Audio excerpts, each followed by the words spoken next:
Hi friends, welcome back to our channel. So இந்த வீடியோவில் நம்ம என்ன பார்க்க போகிறோம்னா, இந்த மாதிரி ஒரு டிராஃபிக்கில் நம்ம நிற்கக்குள்ள இதோ பாருங்கள், எதுக்கு இப்போ ஒரு வெஹிக்கிள் நிற்கிறத நீங்களால் பார்க்க முடியும். ஸோ இந்த மாதிரி வெஹிக்கிள்ஸ் முன்னாடி, ஹெவி வெஹிக்கிள்ஸ் பின்னாடி நம்ம ரொம்ப க்ளோஸ் பம்பர் டு பம்பர் போகலாமா அப்படின்னு கேட்டிங்கன்னா, ஒரு சேஃபான ஒரு டிஸ்டன்ஸ் நம்ம எப்பயுமே நிறுத்திக்கணும். ஏன்னா இப்போ இந்த வெஹிக்கிள் பாருங்கள், அதில் ரோடு வச்சுருக்காங்க. சம்டைம்ஸ் அது கொஞ்சம் லேசாக ரிவர்ஸ் வரதுக்கான பாசிபிலிட்டிஸ் இருக்குது. ஸோ அது மாதிரி ரிவர்ஸ் வரப்போ பார்த்தீங்கன்னா ரொம்ப க்ளோஸாக நிறுத்தியிருந்தோம்னா நம்ம வண்டி ஃப்ரண்ட்டில் கொஞ்சம் டேமேஜ் ஆகிறதுக்கான பாசிபிலிட்டிஸ் இருக்குது. ஸோ இதெல்லாம் அவாய்ட் பண்ணணும்னா நம்ம ஒரு சேஃபான டிஸ்டன்ஸ் வந்து நம்ம எப்பயுமே ப்ளேஸ் பண்ணிக்கிறது நல்லது. இது வந்து நான் இந்த வண்டின்னு சொல்லலை, ஈவன் பஸ்ஸாக இருந்தாலும் சரி, எம்டிசி பஸ்ஸாக இருந்தாலுமே நம்ம வந்து ஒரு சேஃபான டிஸ்டன்ஸில் எப்பயுமே நிறுத்தோம். ஏன்னா அது கொஞ்சம் ரிவர்ஸ் வந்து தான் உள்ளே போகும். ஏன்னா அந்த வண்டியில் வந்து அவ்வளோ லோடு இருக்குது. பாருங்கள், இப்போ இந்த வண்டியிலையும் மேலே தண்ணி கேன் நிறையா வச்சுருக்காங்க. அப்படின்னு இருக்கக்குள்ள நான் வந்து ரொம்ப க்ளோஸாக போகிறது அட்வைசபிள் கிடையாது. ஒரு சில பேர் வந்து பின்னாடி தோணத்தோன்னு ஹார்ன் அடிப்பாங்க. அதெல்லாம் கண்டுக்காதீங்க. ஏன்னா நம்ம வெஹிக்கிளோட சேஃப்டி தான் நம்மளுக்கு முக்கியம்.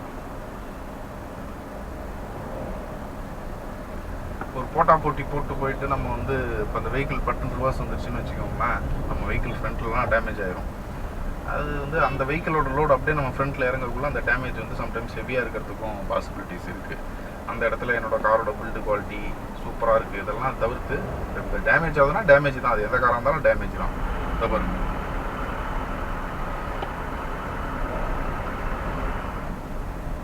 ஸோ பக்கத்தில் இப்போ நீங்கள் பார்க்கலாம் ஒரு 407 அது ரொம்ப கஷ்டப்பட்டு தான் நவுறுது. அதில் வந்து லோடு உள்ளே ஏதோ இருக்குது போல இருக்குது.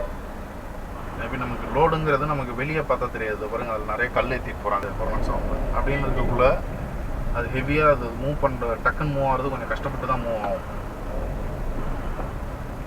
அது பின்னாடி போகிறதுன்றது நம்ம அவங்கள வந்து இது பண்ணக்கூடாது, போய் ஹார்ன் அடித்து தொந்தரவு பண்ணக்கூடாது. அது வந்து அதில் லோடு இருக்குன்னும் போது அது குயிக்காக மூவ் ஆகாது, ஒரு டைம் எடுத்து தான் மூவ் ஆகும். ஒரு ஃபியூ செகண்ட்ஸ் வந்து இப்போ இந்த வண்டி டக்குன்னு போகுதுன்னா அந்த வண்டி ஒரு ஃபியூ செகண்ட்ஸ் எடுத்துக்கும், அந்த லேக் இருக்கும், கொஞ்சம் பின்னாடி வந்து போகும். அப்படின்னு இருக்கக்குள்ள நம்ம அதாவது கொஞ்சம் சேஃபஸ்ட்டு டிஸ்டன்ஸ் எப்பயுமே கீப் அப் பண்ணிக்கணும். அந்த மாதிரி வண்டி பின்னாடி நம்ம போகிறோம் அப்படின்றதுல அதில் உங்களுக்கு அது வந்து நீங்கள் ஓட்ட தான் உங்களுக்கே தெரியும் எது சேஃப் டிஸ்டன்ஸ் அப்படின்றது. ரொம்ப அப்படியே ரொம்ப க்ளோஸாக நிறுத்தி வச்சுருந்தோம்னா அவங்க ரிவர்ஸ் வரக்குள்ள நமக்கு ஹிட் ஆகிடும். ஸோ இது வந்து பொதுவான விஷயந்தான். எல்லா நாட் ஒன்லி இப்போ ஒரு காருன்னு இல்லை, நம்ம ஒரு இந்த மாதிரி ஒரு 407 ஒரு மேக்ஸ் ட்ரக்கோ ஒரு லாரியோ எய்சர்தோ பாருங்கள் பக்கத்தில் இருக்குது, இந்த மாதிரி எய்சரோ இது பின்னாடி எல்லாம் ரொம்ப க்ளோஸாக போகிறத நம்ம அவாய்ட் பண்ணிக்கணும். ஏன்னா இந்த மாதிரி டிராஃபிக்கில் நீங்கள் போய் நின்றுட்டு அவங்கள்ட்ட வாக்குவாதம் பண்ணுறதுக்குலாம் உங்களுக்கு நேரமே இருக்காது. அவங்க அடித்தாங்கன்னா அவங்க போயிட்டே இருப்பாங்க, அவங்க பாட்டுக்கு 1 நேரம் பின்னாடி வர சொன்னது அப்படின்ட்டு போயிட்டே இருப்பாங்க. தெரியுதில்ல டிஸ்டன்ஸ் விட்டு நிற்க வேண்டியதானன்ட்டு போயிட்டே இருப்பாங்க.